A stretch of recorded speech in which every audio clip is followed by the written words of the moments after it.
talk NXT because the February 18th episode, man, it has got me really excited for what's to come. Let's start off with what happened at the beginning of the show. So you had current NXT champion Obafemi come out there heated because of what happened at Vengeance Day. Their PLE had just passed. Him getting attacked. He called the guys out. You know what I mean? Lights go out. You think that they're about to show up. Lo and behold, lights come back on, and there's a guy, a big figure, standing there. And I'm like, wait a minute, who is this? Is this like a new debut? Things of that nature. Lights come up even more. Guy steps out from the spotlight, and you see who it is.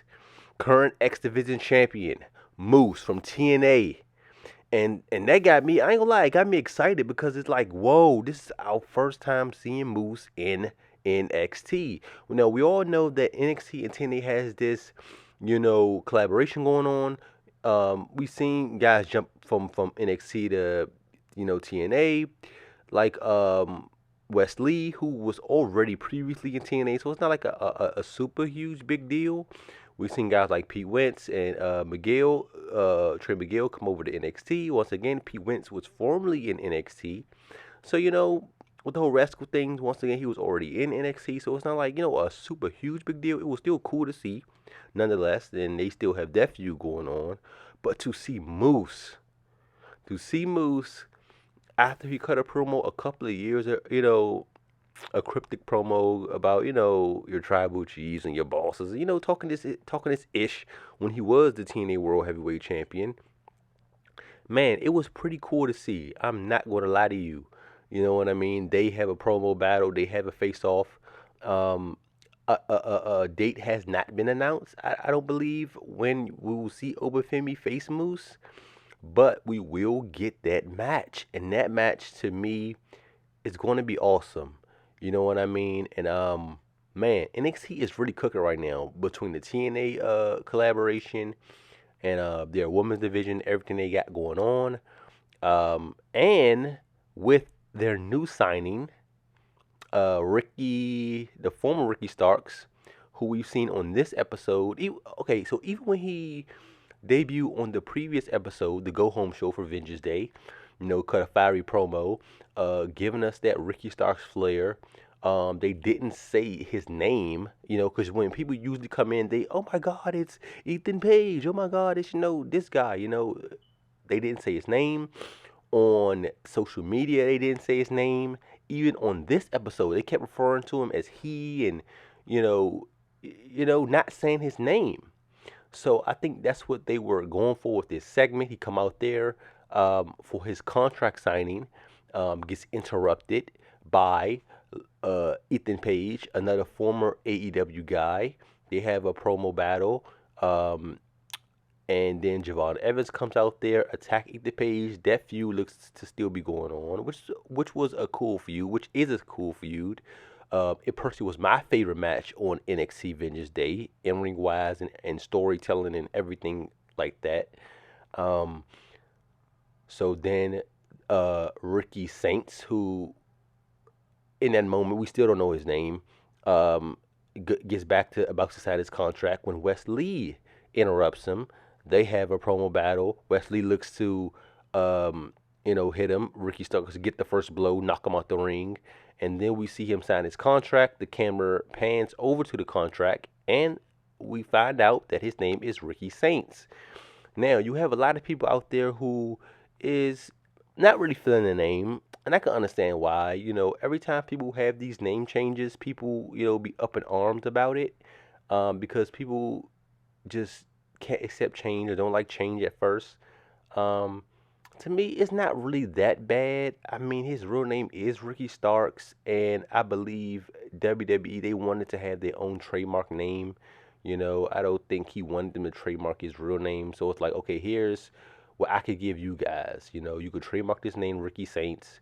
So if I ever leave and go anywhere else, he could always go back to Ricky Starks.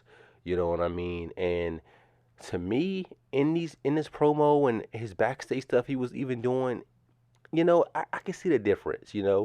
to me, Ricky Starks, when he was in AEW, he would cut these fiery promos, and you could just hear like, the vigor and the whatever in his chest, and he would talk with his chest. And now, at least on this episode, he was more so mellowed out and kind of like sounding like prima donna-ish. You know what I'm saying? Like he on this, fashionista type thing, and I definitely see the change. So if this what he's going to be going on and moving forward, yeah, it feels like, a change, and he looks and feels like a Ricky Saint. I think it's still some part of Ricky Starks within that, because he at least got to keep his first name, and it kind of still sounds like Stark Saints. Took out the S on the end. So, I mean, there's similarities, but there's definitely, to me, I could hear a huge difference in it. Um, and to me, I love it. Man, it sucks for AEW. In my opinion, man, they dropped the ball. They really dropped the ball. Ricky Starks, Ricky Saints, promo wise, just man, he got the passion. When he really get in that bag, you can hear the passion comes off of him. And ring wise, he's great. In my opinion, they could have built on him more, and he could have been a future world champion, in my opinion, in AEW. They lost Cody Rhodes. I feel like he could have been the guy to have that spot, that Cody Rhodes type spot, but without the EVP crap. But oh well. They lost out on him. He's in NXT now. Hopefully, he can get built upon on in NXT, excuse me, and in the future on the main roster. NXT does need more people, that look to be calling up a Trick Williams. And in my opinion on that is, I hope they have a plan for him on the main roster, because we see what happened to Carmelo Hayes basically as a jobber. His stuff like Andrade for the U.S. title stuff was cool. Um, Hopefully he'll be able to have some type of turnaround and maybe become a United States champion or American champion, and we see some growth in Carmelo Hayes on the main roster. But as of right now, me personally, the only time he wins is when he's facing like jobbers like Akira Tozawa and like R-Truth, and to me that's sad. So with these call ups, I hope they really start to have plans for them. Otherwise, it's just pointless. Like I said on the previous video, stop doing call ups. Do lateral moves. If you have a plan with someone, like for instance, a Roxanne Perez, cool. But like, if you don't just do a call up just to do a call up. Anyway, back to this episode of NXT and the things that I liked. Of course, the women's divisions just continue to cook. They definitely have plans for them. It seems like the women are really taking over NXT, because the men's division is, I'm not gonna say lackluster, but they're trying to find pieces. You know, like faces. Like back in the day, we had the Adam Coles, the Shinsuke's, the Ricochets, just over time. Now it's like we, in my opinion, don't really have that. We have Femi. Um, they looking to finally be building upon with Lexus King, the former Brian Pillman Jr. Um, Still needs some in-ring work. He's finally his character. Great. And there's some other guys that they're building upon, but as far as like these big names and these big, um, men's division doesn't really have that. Like, Javon Evans, great in the ring as far as character work. Um, don't, gotta get better with his promos and his character. Ethan Page is a veteran, I would say, worked in TNA, worked in AEW. And he won the NXT championship. So we have him, and now we have Ricky Saints, who we can build upon. Great, we have Ricky Saints now. Now the thing that also excites me, man, next week on NXT, baby, we will see finally in a WWE ring, and I don't know how long, maybe, I don't know, 3, 4 years, what have you, in making a debut in an NXT ring. We are going to have the Hardy Boys, current TNA Tag Champs.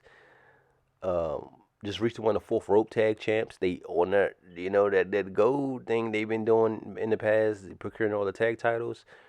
It's like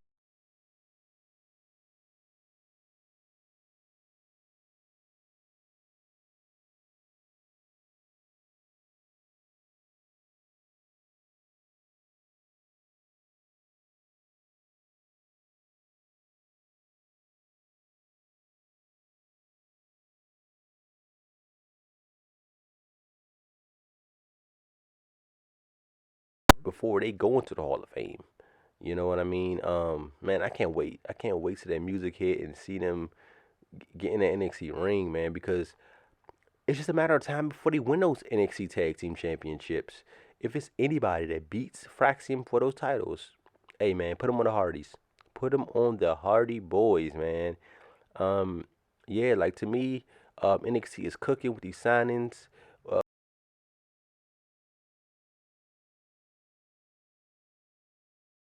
And I can't wait to just see what more does NXT have in store. If you agree with me,